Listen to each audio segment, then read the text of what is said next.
Yeah.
সংগ্রামী secretary general এবং আগামী দিনের শ্রদ্ধেয় মেয়র এবং সংগ্রামী জনতা, এখন থেকে 2 বছর আগে এই বাংলাদেশে ইতিহাসে সবচেয়ে বড় জুলাই মাস এসেছিল।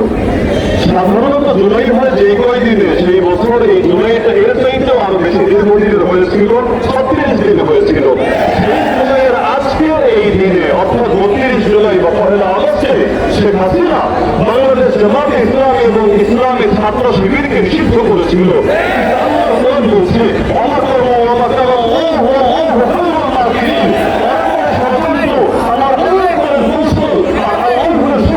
কৌশলী তাদের এটা কি ভেবেছিল জামাতকে নিষিদ্ধ করার মতো 4 দিনের মাথায় সে নিজেই নিষিদ্ধ হবে এবং রেস উঠিয়ে দুপুরের খাবার পর্যন্ত টেবিলে ফেলে রেখে তাদের ছাড়তে হবে? দুদিন আগে যারা মাজলুম ছিল এখন নতুন করে তাদেরও কেউ কেউ জালেম হতে শুরু করে দিয়েছে। তারাও আবার নতুন করে অনেক মায়ের মুখ খালি করার পথে নামতে শুরু করে দিয়েছে। আমরা দেখেছি আমাদের এক ছোট ভাই এক শিক্ষার্থী চোখের আলো পর্যন্ত নির্মমভাবে নিজেদের রাজনৈতিক স্বার্থ উদ্দেশ্য করার জন্য এরা কেড়ে নিয়েছে। এরা বলেছে কি যে আল্লাহ 2024 ছিলেন, সেই আল্লাহকে আসিয়ে নাই? অবশ্যই তাদেরকে মনে রাখতে হবে মাত্র 50% মানুষ ভোট দিয়ে তাদেরকে ক্ষমতা এনেছে, আর বড় ভোটের পক্ষে এই দেশে প্রায় 70% মানুষ ভোট দিয়েছে। সুতরাং তোমাদের প্রাপ্ত ভোটের চাইতে বড় ভোটের পক্ষে মানুষের ভোট বেশি আছে। জনগণের জনগণকে মূল্য দিতে চেষ্টা করো, তাহলে সেদিন বেশি হবে না যেদিন মানুষ নিজেদের রক্ত অতীতে যেমন দিয়েছে, আগামী দিনে আবার দিয়ে হলেও তোমাদের যেন হাত থেকে দেশে মুক্ত করে ছাড়ে। রক্ত আমাদেরকে এটাই শিখিয়েছে, আমাদের এই কল্লা কাটা যেতে পারে, কিন্তু যতদিন বেঁচে আছি এই কল্লা নষ্ট হবে না। আমাদেরকে সে অপূর্ণ বিপ্লবকে পরিপূর্ণ করার তৌফিক দান করুন এবং আগামী দিনে আমাদের সেনাপতি ভাইকে ঢাকা উত্তরের মেয়র হিসেবে দেখে যাওয়ার তৌফিক দান করুন।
মেয়েরা ছেলেদের মতো রাস্তায় ঘুরে বেড়ায়।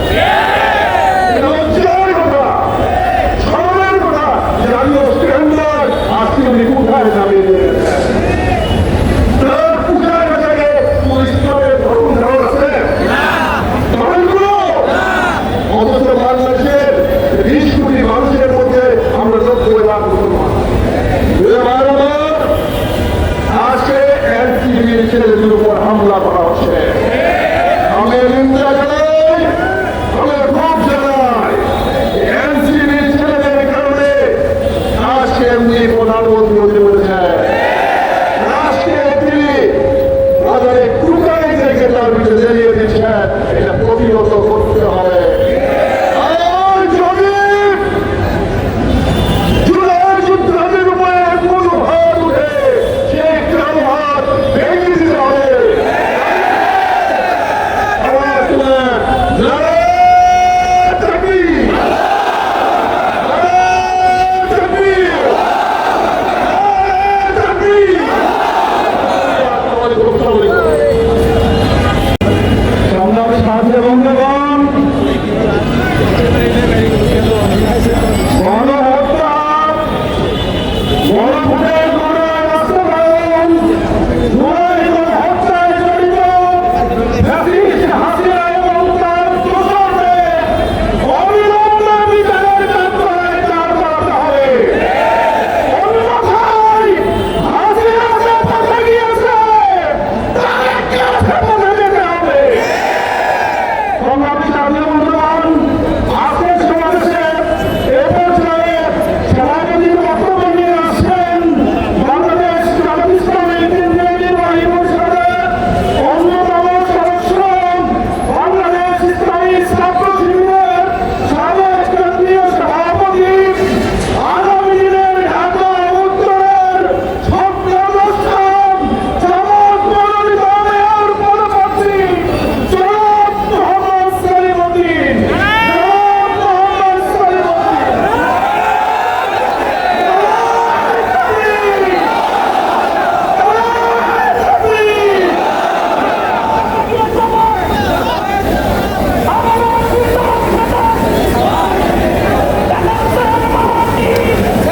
আসসালামু আলাইকুম ওয়া রাহমাতুল্লাহি ওয়া বারাকাতুহু। আলহামদুলিল্লাহি রাব্বিল আলামিন, ওয়াসসালাতু ওয়াসসালামু আলা সাইয়্যিদিল আমবিয়া'i ওয়াল মুরসালিন ওয়া আলা আলিহি ওয়া সাহবিহি আজমাইন।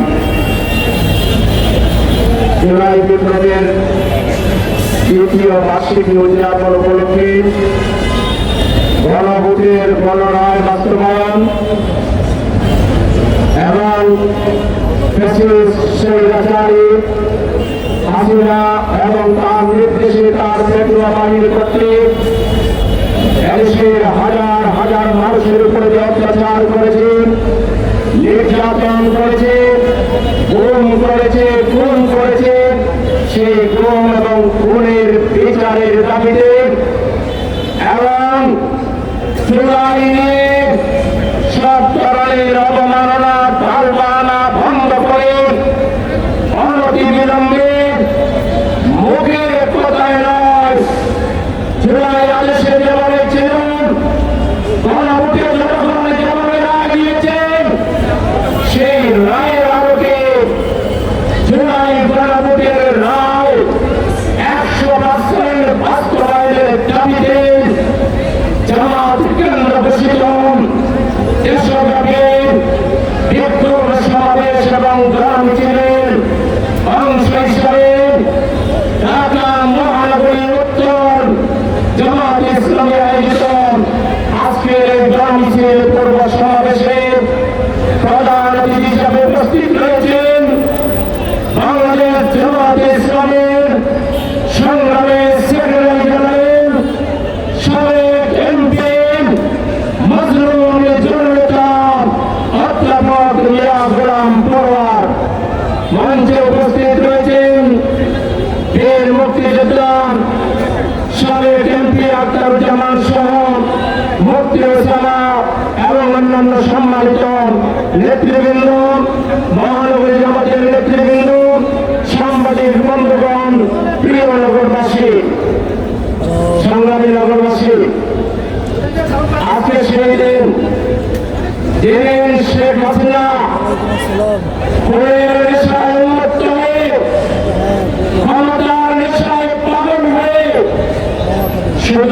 জাতি উন্মত্ত পাগল ছাড়া বাংলাদেশের সবচাইতে সুসংগঠিত সুবিস্তৃত অত্যন্ত দায়িত্বশীল দেশপ্রেমিক ইসলামী মূল্যবোধে বিশ্বাসের রাজনৈতিক দল জামাত ইসলামীকে প্রশাসনিক ক্ষমতা প্রয়োগ করে নিষিদ্ধ ঘোষণা করেছিল।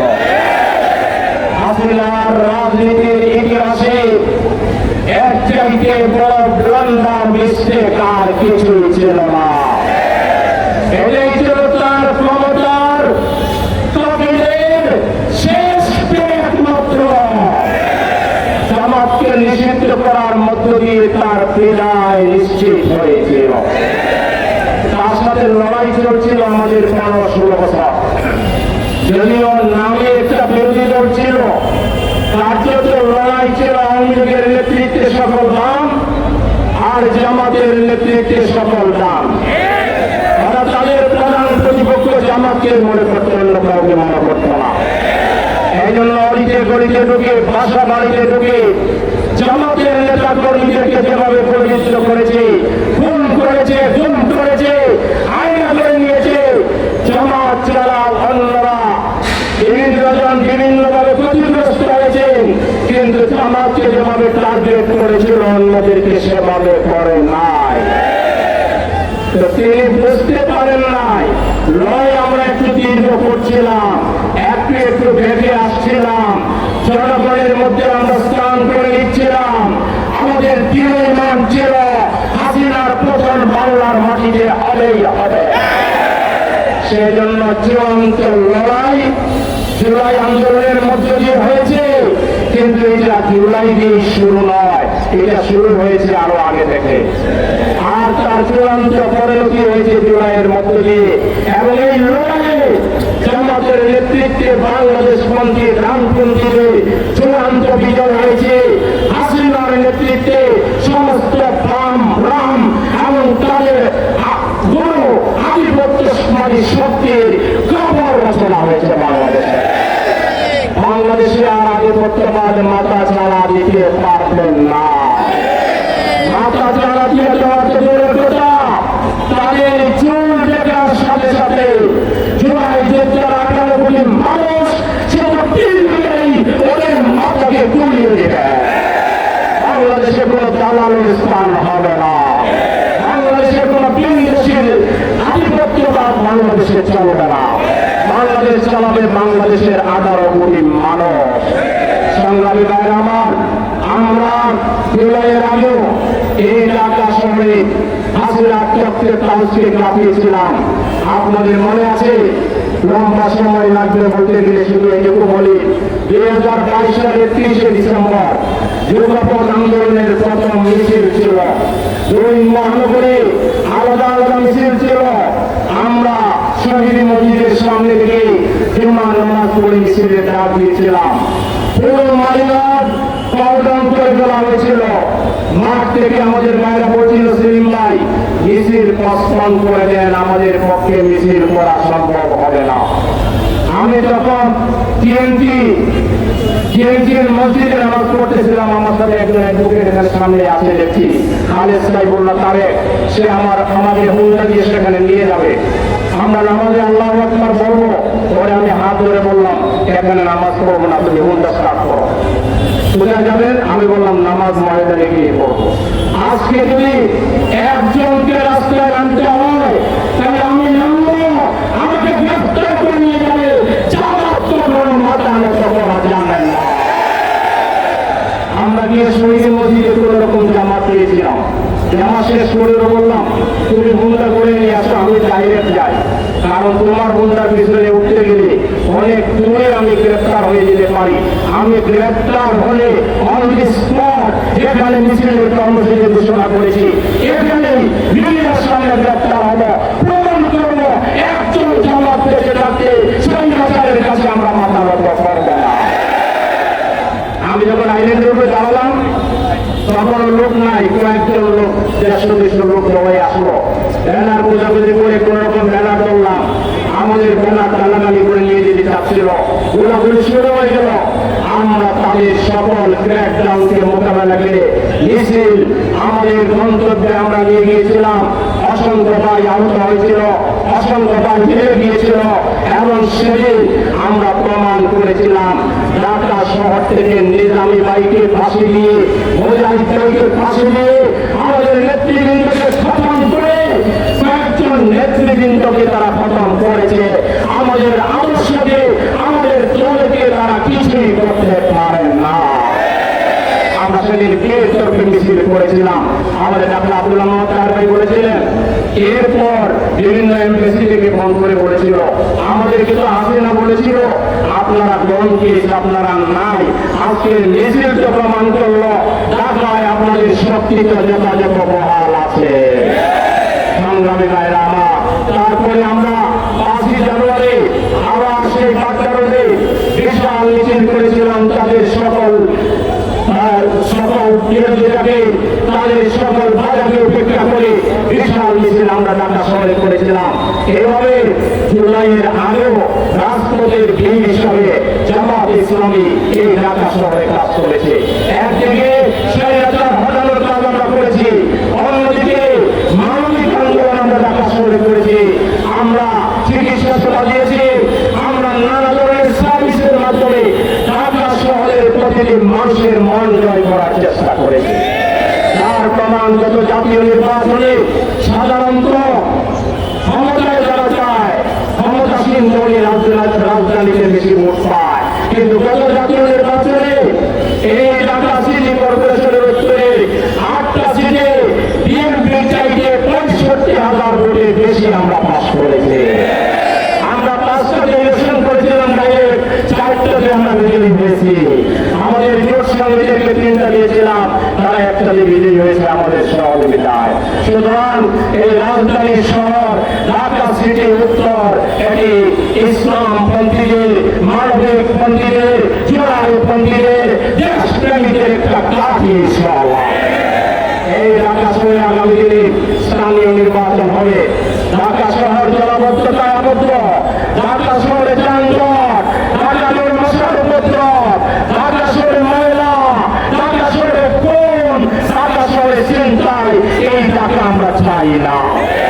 আমরা কি ঢাকা চান? তাহলে এই ঢাকাকে আমাদেরকে বদলাতে হবে, দেখে না একে বদলাতে চান থেকে রাত হলে দেখা বদলাবার জন্য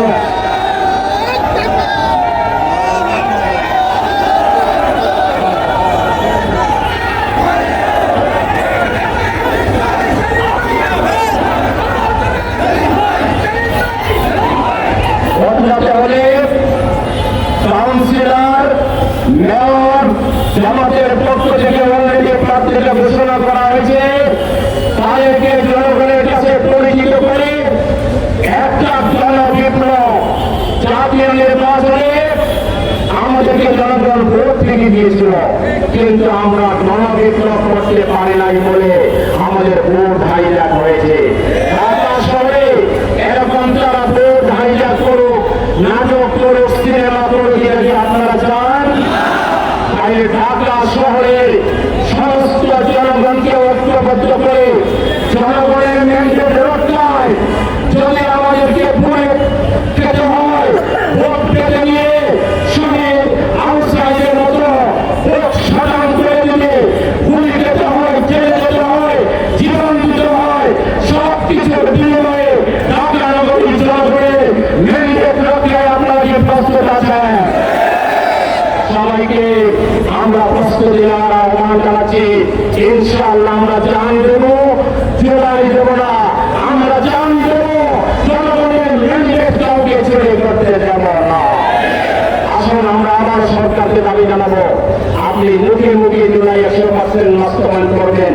এই ধরনের প্রতারণামূলক, যাত্রামূলক, অকৃতজ্ঞতামূলক কথা বাদ দিয়ে বাস্তবে সংবিধান সংস্কার পরিষদের শপথ নিয়ে জুলাইকে 100% কার্যকর করুন, বিচারকে ত্বরান্বিত করুন, জুলাই যুদ্ধদের উপর হামলা বন্ধ করুন।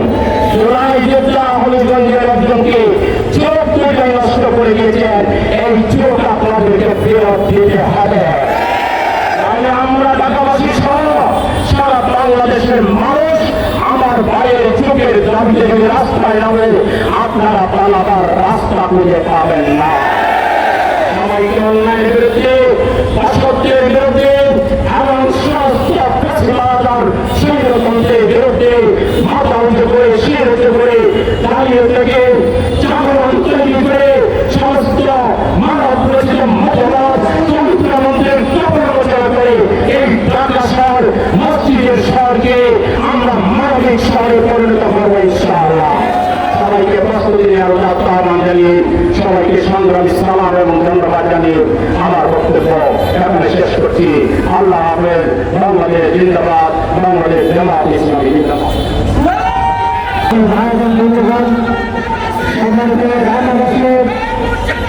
বাংলাদেশ জামাত ইসলামী ঢাকা মহানগর উদ্যোগের আজকের ঐতিহাসিক সমাবেশের আমরা শেষ পর্যায়ে সম্পর্ক হয়েছে। আমি সম্মানিত বাইরের আহ্বান জানাবো, আমাদের জনগণকে এখানে বক্তব্য রাখবেন। এই বক্তব্যের পরে আমাদের জনমিছিল নেতৃবৃন্দের পিছনে আমরা যাত্রা শুরু করবো। এখনো যারা স্টেজের পিছনে আছেন তাদেরকে আমাদের স্টেজের উত্তর পাশে চলে আসার জন্য অনুরোধ করছি। আমাদের জায়গায় নেতৃত্ব থাকবেন, শৃঙ্খলা স্বেচ্ছাসেবকের সহযোগিতায় আমাদের শান্তিপূর্ণ মিছিল অনুষ্ঠিত হবে ইনশাআল্লাহ। সম্মানিত ভাই ও বন্ধুগণ, আজকে ঐতিহাসিক সমাবেশ এবং মিছিলের প্রধান অতিথির বক্তব্য রাখবেন বাংলাদেশ জামাত ইসলামের সংগ্রামী সেক্রেটারি জেনারেল বিশ্ব বরেণ্য রাজনীতিবিদ, বাংলাদেশকে একটি বৈষম্যহীন মানবিক বাংলাদেশে পরিণত করার জন্য যিনি বিরাট সংগ্রাম চালিয়ে যাচ্ছেন, আমাদের প্রিয় নেতা জাতীয় সংসদের সাবেক এমপি সংগ্রামী সেক্রেটারি জেনারেল জননেতা অধ্যাপক মিয়া গোলাম পরোয়ার বক্তব্য রাখছেন। অধ্যাপক মিয়া গোলাম পরোয়ার।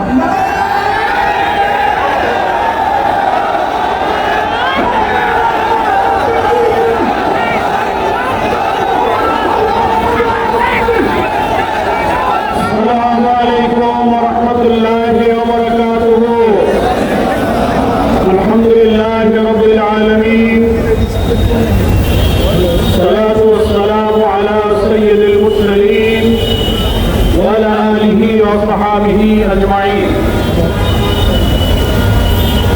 24শে জুলাই আগস্টের ঐতিহাসিক ছাত্র গণ অভ্যুত্থানের দ্বিতীয় বার্ষিকী উদযাপন উপলক্ষে বাংলাদেশ জামাত ইসলামী ঘোষিত মাস ব্যাপী 36 জুলাইয়ের কর্মসূচির অংশ হিসেবে আজকে সারা বাংলাদেশে ঐতিহাসিক 1 আগস্ট, রক্তস্নাত 1 আগস্ট, ঐতিহ্যের 1 আগস্ট, সংগ্রামের বিপ্লবের চেতনায় লিপ্ত 1 আগস্ট সারা দেশে আজকে জামাত ইসলামী গণমিছিলের ডাক দিয়েছে।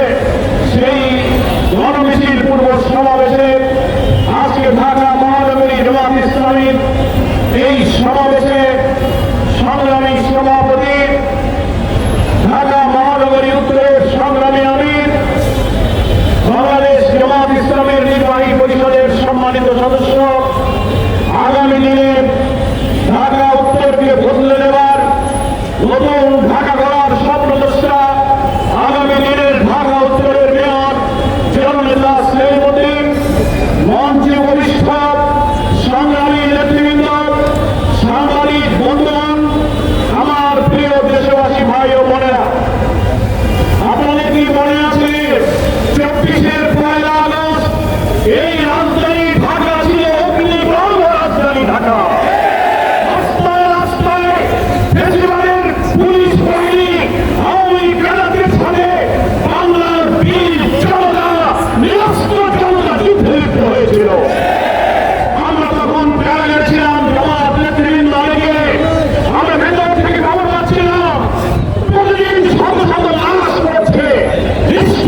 আমরা সব রাজনৈতিক দল একমতে স্বাক্ষর করেছিলাম।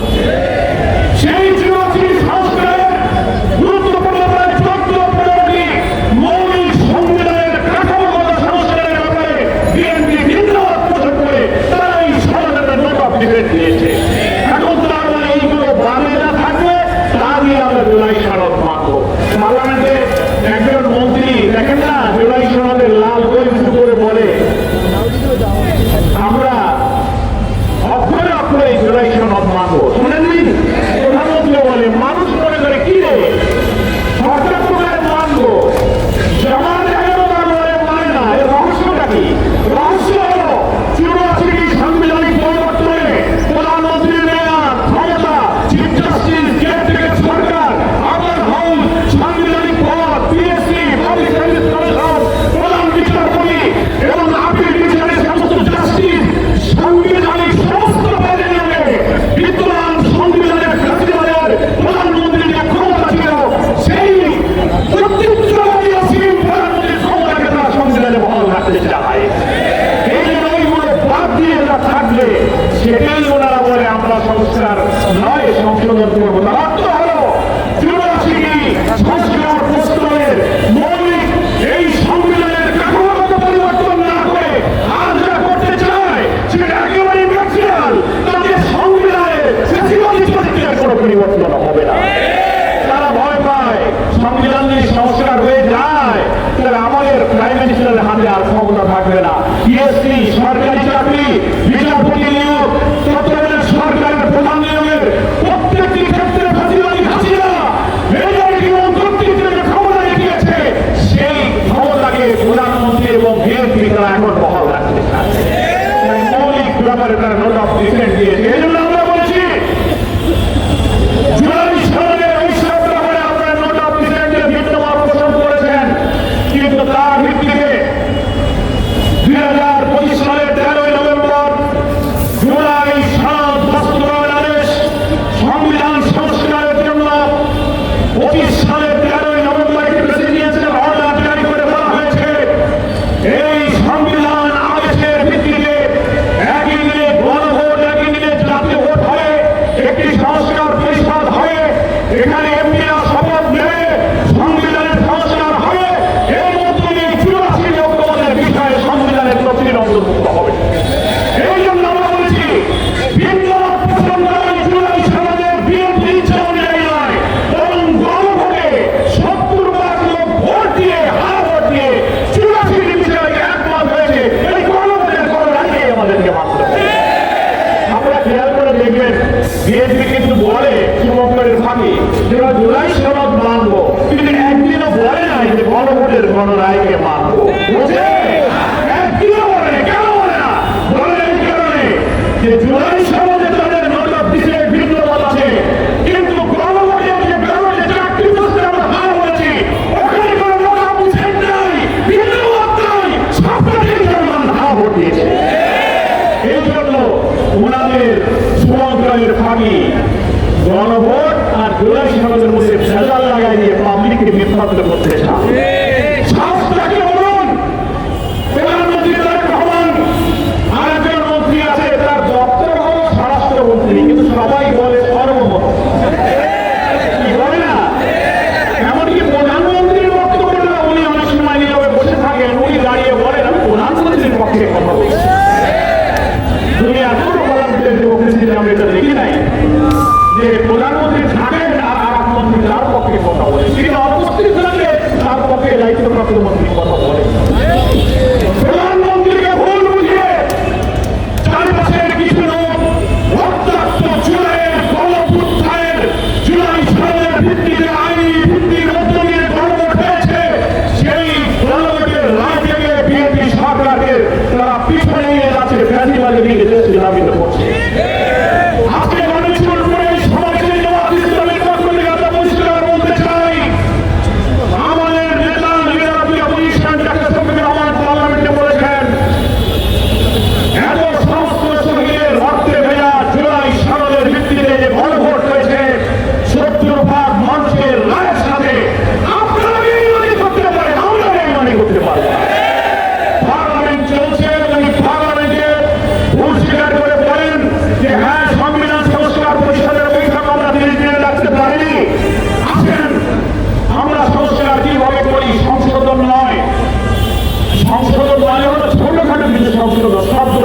পাল্টাবে। সমস্যা মানে সংবিধানের আমূল পরিবর্তন। 52 বছরের সংবিধানের বাকশালী সংবিধানের ফেসিবাদ তৈরি হয়েছে। রাষ্ট্রের প্রত্যেকটি অঙ্গনে দুর্নীতি, বিদ্রোহ, দলীয়করণ এবং প্রধানমন্ত্রী অসীম ক্ষমতায় কর্তৃত্ববাদী সাংবিধানিক মৌলিক কাঠামোকে আমাদেরকে পরিবর্তন করতে হবে। এটা পার্লামেন্টে সংশোধন করে হবে না। এটার জন্য প্রেসিডেন্সিয়াল অর্ডারের সংস্কার পরিষদ গঠিত হয়েছে। এপ্রিলে ওখানেই শপথ নিতে হবে। জামাত সহ 11 দলের লোকেরা শপথ নিয়েছে, বিরোধী সেই পরিষদের শপথ তারা গ্রহণ করে নাই। তারা কথা নিয়ে কথা রাখলো না। ওনারা জামাতকে বলেন জামাত মুনাফিকি করতেছে, বেঈমানি করতেছে। এতগুলো কথা নিয়ে কথা না রেখে জুলাইয়ের রক্তের সাথে বিচারিত করা, এটা মুনাফিকি বলবো না, এটা কি ইমানদারি বলবো আমরা? আপনারা 31 দফা আপনারা বলেছেন, কিন্তু 1 দফায় বলেছেন আমরা সংস্কার কমিশন করবো। আপনারা 31 দফা 9 দফায় বলেছেন সমস্ত দলীয় সংকীর্ণতার ঊর্ধ্বে উঠে ক্ষমতায় গেলে রাষ্ট্রের সরকারি বিধিবদ্ধ স্বায়ত্তশাসিত সমস্ত জায়গায় নিরপেক্ষভাবে যোগ্য লোককে নিয়োগ দেবেন। 5 মাসে ক্ষমতায় এসে বিএনপি কি শুরু করতে দেখলেন তো? ছাত্রদল, বিএনপি, জেলা পরিষদ, কর্পোরেশন, বড় বড় বিধিবদ্ধ সংস্থায় সব দলীয় লোকের মেলা নিয়োগ দিচ্ছে। দুর্নীতিতে লুটপাটে চাঁদাবাজিতে এমপি এলাকার সিন্ডিকেট করে বিলিয়নের মধ্যে কোনো কাজ করতে দিচ্ছে না। তারা খাও দাও কুটনি করো লুটপাটে তারা মেতে উঠেছে। আইন শৃঙ্খলা পরিস্থিতির অবনতি, কথা দিয়ে তারা কথা রাখছেন না। মির্জা ফখরুল ইসলাম ভাই বিএনপির মহাসচিব, আমরা ধন্যবাদ জানাই। 5 মাস বিলম্বে হলেও তিনি একটা সত্য কথা বলেছেন। কি দেখেছেন পত্রিকায়? ওদের 5 মাসে দেশের কোনো পরিবর্তন হয় নাই। যে ঘুষ, যে অনিয়ম, যে সন্ত্রাস সবই চালু আছে। ধন্যবাদ ধন্যবাদ ধন্যবাদ মহাসচিব। আপনারা একটু প্রধানমন্ত্রীকে বুদ্ধি দিয়ে পার্লামেন্টে দাঁড়িয়ে 29 জুলাই আপনাদের এমপিরাই বলে কিছু দিল্লির রাষ্ট্র করার মধ্যে মনোনয়ন নিয়ে আপনারা পার্লামেন্টে এমপি মন্ত্রী বানিয়েছেন। চিন্তা করতে পারেন আপনি, একজন মন্ত্রী দাঁড়িয়ে বক্তব্য দিয়েছেন, রাজনৈতিক জ্ঞান করেন নাই। তিনি বলছেন এক রাজনৈতিক বিতর্কের সময় যে আমরা 47কে বিশ্বাস করি না। 47কে বিশ্বাস না করা অর্থ হল বাংলাদেশকে বিশ্বাস না করা। 47কে যদি অখণ্ড ভারত থেকে এই ভূখণ্ড আলাদা হতো, 71 আমরা স্বাধীন বাংলাদেশ পেয়ে থাকতাম। একজন মন্ত্রী দাঁড়িয়ে বলে আমি 47কে বিশ্বাসী নই। আপনি এরকম দেশ বিরোধী দিল্লি তাহলে মন্ত্রী বানিয়েছেন। এখন আপনারা বলেন, এমনকি প্রধানমন্ত্রী বলেন, আমি খুব দুঃখের সাথে বলি, সেদিন হয়তো আন্দোলনকারীর সময় জামাত শিবির রাজপথে কি রক্ত নিয়ে কি সাহসী ভূমিকা রেখেছে। আপনারা আমরা সব রাজপথে সাক্ষী আছি না? এই দেশের প্রধানমন্ত্রী 15-16 বছর পরে এসে বলে যে একটা দল গুপ্ত ছিল, তাদের কখনো আন্দোলনে দেখি নাই। কথা কি তারা ঠিক হয়েছে? আমরা গুপ্ত ছিলাম না, উত্তর লক্ষ্মীর রাজপথে আমরা দাঁড়িয়েছিলাম।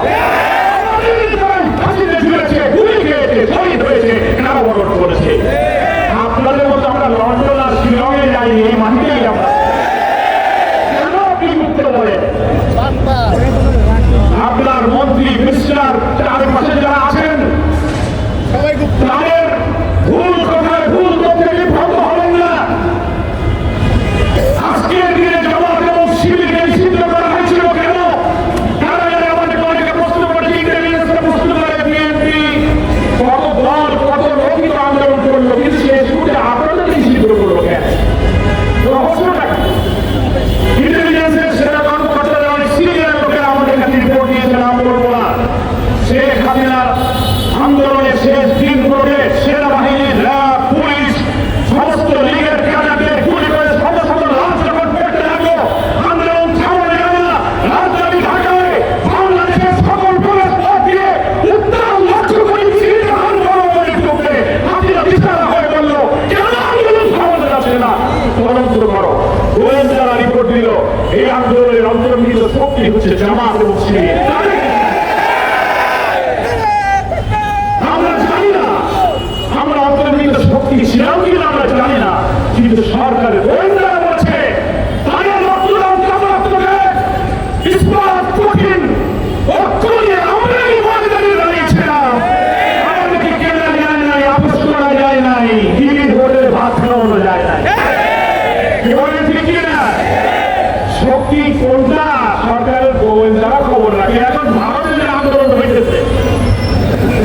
জনতা দলের আন্দোলন উঠেছে না, মারপিট চিল্লাচিল্লি।